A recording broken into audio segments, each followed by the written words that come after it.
People say some places are abandoned because people left. That's a lie. Some places are abandoned because something arrived. I learned that the night I discovered a ghost town that doesn't exist on any map, a town no one talks about, a town where even the wind refuses to stay silent. And the scariest part, I was not supposed to leave alive. Chapter 1: The Road That Shouldn't Exist. I found the place by accident. I was driving alone through a long, empty highway somewhere between nowhere and nothing. My GPS suddenly lost signal, the screen freezing before going completely black. Then the fog came. Not normal fog. This one was thick, heavy, almost alive. It wrapped around my car like fingers, forcing me to slow down. That's when I saw the sign. A wooden board, half broken, standing on the side of the road. Welcome to Grey Hollow. Under it, someone had scratched words so deep they looked carved with desperation. Do not stay after dark. I laughed nervously. Ghost towns didn't scare me. I was a travel vlogger, chasing abandoned places for views. This felt like content gold. I turned the car. The road narrowed unnaturally, twisting like it didn't want to be followed.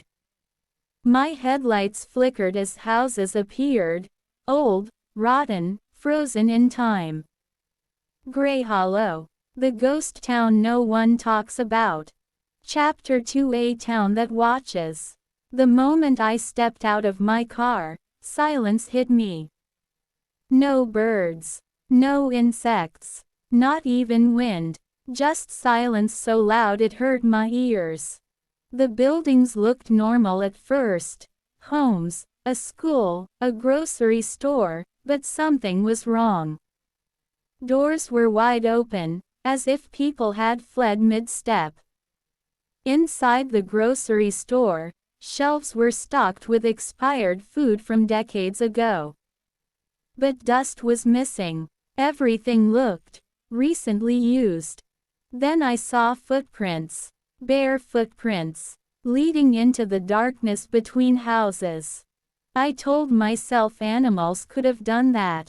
That lie lasted 10 seconds. Because I heard a voice.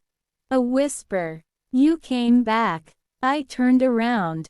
No one there. That's when I realized something horrifying. This town knew me. Chapter 3: The People Who Never Left. As night began to fall, streetlights flickered on by themselves. Old yellow lights. I entered the town hall. Inside, photographs lined the walls, families smiling, children laughing. Then I froze. One photo showed me, standing on the same road. Taken from behind. Dated 1989. My heart pounded. I wasn't even born then. Suddenly, footsteps echoed upstairs. Slow. Dragging. I climbed carefully. At the top floor, I found a classroom filled with desks. And people. Dozens of them. Sitting perfectly still. Their skin gray, eyes wide open, mouths stretched into unnatural smiles. Not breathing. Waiting. One of them turned his head toward me and whispered. We stayed. You won't make the same mistake. They all stood at once. Chapter 4: The Rule of Grey Hollow. I ran. The streets twisted, changing direction.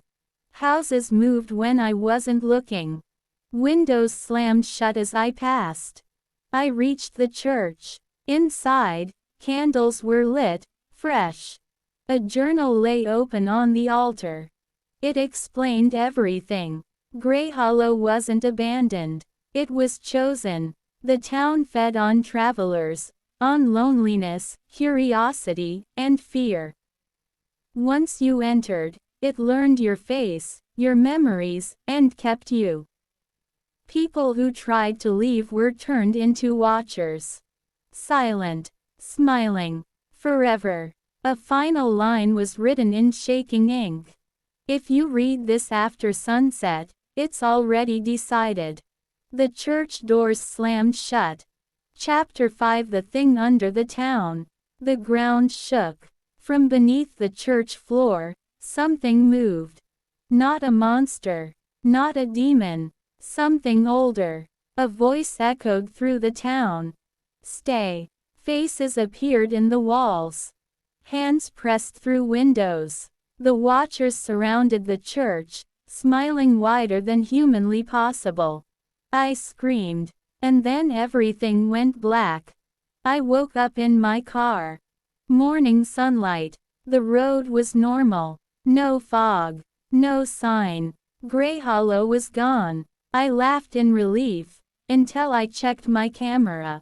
The footage was there, but the final clip showed something terrifying.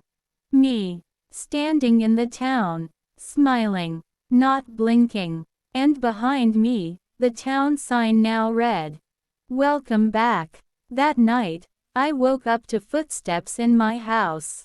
Slow, dragging, and a whisper beside my bed. You stayed. Drop of blood. Ending note for viewers.